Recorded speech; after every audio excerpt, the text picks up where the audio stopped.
Hey ya welcome back to my channel. तो आज हम हैं जयपुर में और आज हम जा रहे हैं खाटू श्याम वाले पापा के दरबार। सो लेट्स गो और वहाँ जाके देखते हैं कि क्या है वहाँ पे और सब एक्सप्लोर करते हैं। सो बने रहे हमारे साथ।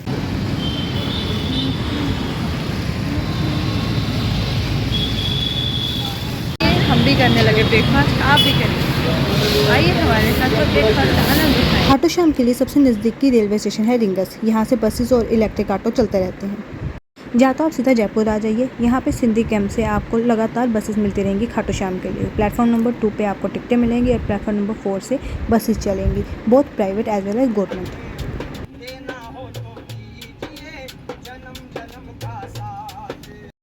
प्राइवेट बसेस का चार्ज है 120 पर पर्सन।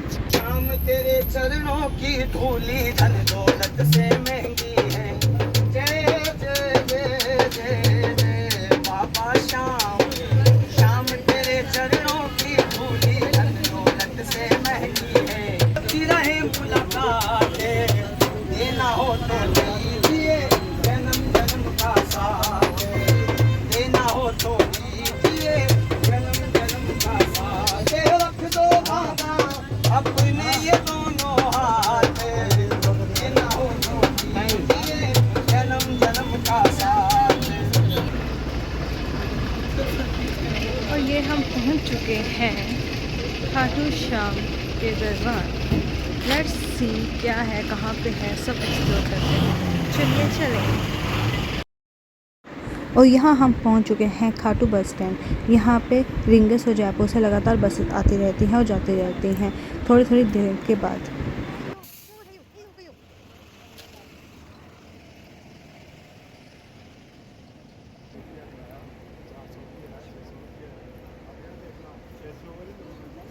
बस ने हमें उतार दिया है और अब हमें पता चल रहा है कि हमें 1.5 किलोमीटर पैदल चलना पड़ेगा, फिर जाके खाटू श्याम जी का दरबार है। तो थोड़ा मौसम ठीक है, सो चलो चले। बस स्टैंड से खाटू बाबा के दरबार जाने के लिए आप पैदल जा सकते हैं या इलेक्ट्रिक ऑटो भी ले सकते हैं जो आपको डायरेक्ट मंदिर के बाहर पहुंचा देंगे। और यहाँ पे आप देख सकते हैं रौनक शुरू हो चुकी है। कितनी दुकानें हैं यहाँ पे और लोग तो आप देख ही सकते हैं।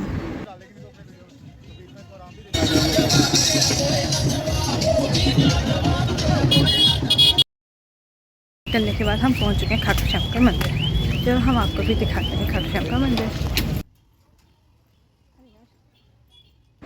बारिश के कारण जगह जगह पे चिक्कड़ भरा था। खैर छोड़िए, चलिए चलें। और यहाँ पर ही हमारा पहला गेट आ चुका है खाटू बाबा का।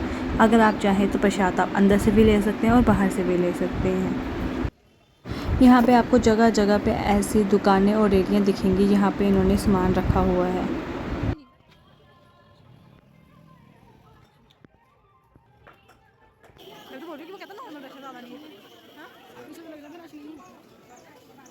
हमने बाहर ऑटो वाले को पूछा था कि कितना रश है, तो उसने कहा था नॉर्मल है।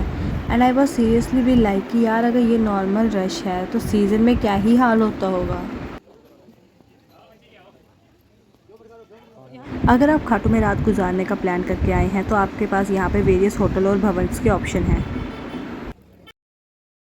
और ये हम पहुँच चुके हैं मेन दरबार में। यहाँ पे आपको वेरियस बैरिकेडिंग दिखेंगी। तो पहली वाली साइड पे तो बहुत रश था, तो उन्होंने हमें बोला आप आगे से जाएं। अगर आपको सही दर्शन करने हैं तो पहली लाइन ही बेस्ट है, बट वहाँ पे तो हद रश होता है। तो हम 3rd 4th लाइन में गए थे। आप रश देख ही सकते हैं क्योंकि 3rd 4th लाइन में रश कम था, तो हमने वहाँ से जाना प्रेफर किया था। दर्शन थोड़े दूर से हुए बट नेवर माइंड।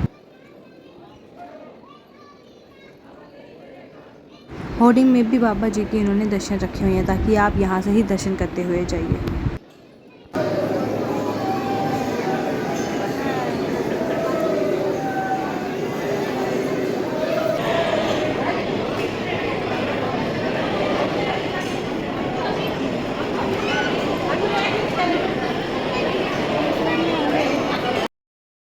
ये हम पहुंच चुके हैं खाटू श्याम के मंदिर में और आप देख सकते हैं यहाँ पे रश।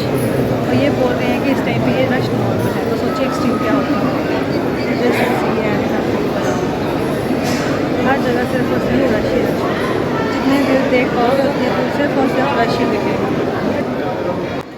अगर आप बाहर से प्रसाद लाना भूल गए हैं तो आप अंदर से भी ले सकते हैं। बाबा जी को गुलाब का फूल बड़ा पसंद था, इसलिए यहाँ पे उसको चढ़ाने की मान्यता है। हमने सुना यहाँ कह रहे थे कि मोर पंख लेके जाना चाहिए अंदर, और यही मोर पंख फिर आप अपने घर लेके जाइए। और साथ में यहाँ पे इत्र चढ़ाने की भी मान्यता है। कहते हैं कि 3 इत्र मिलते हैं, जिसमें से 2 आप यहाँ पे चढ़ाएं और मनोकामना मांगे, तीसरा आप अपने घर ले जाएं। और जब मनोकामना पूरी हो यहाँ आ सकते हैं तो यहाँ के चाहिए, अदरवाइज़ आप अपने घर वाले मंदिर में भी चढ़ा सकते हैं।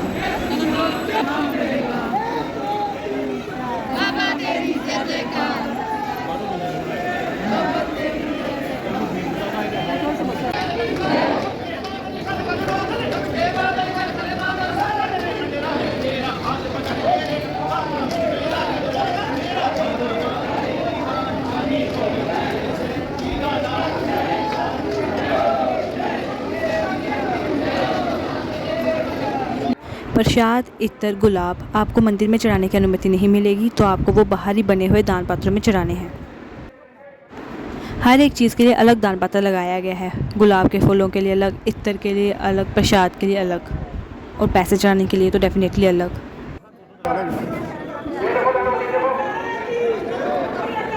चलिए आप भी हमारे साथ खाटू श्याम बाबा के दर्शन कीजिए।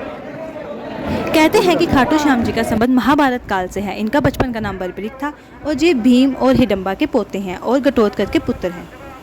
एक बार इनकी इच्छा हुई कि मैं भी महाभारत का युद्ध लड़ना चाहूँगा, तो इन्होंने अपनी माता से अनुमति मांगी। तो माता ने पूछा कि बेटा तू किस तरफ से युद्ध लड़ेगा, तो इन्होंने कहा जो पक्ष हार रहा होगा वहाँ से। ये सब बातें कृष्ण जी सुन रहे थे।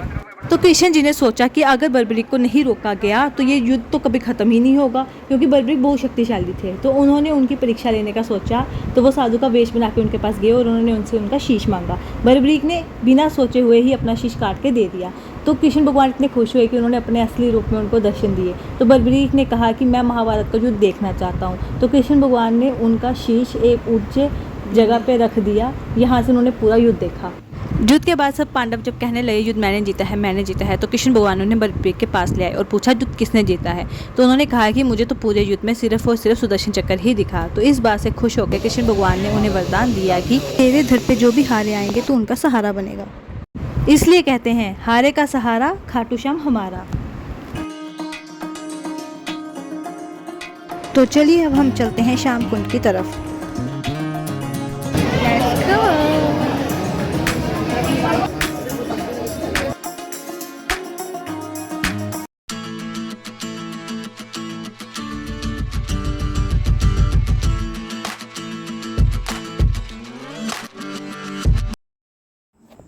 ये हम पहुंच चुके हैं श्याम कुंड, और आप देख सकते हैं यहाँ पर कितनी ज़्यादा भीड़ है। कहते हैं कि यहाँ पर आके स्नान करने से जो भी चर्म रोग है वो सारे दूर हो जाते हैं।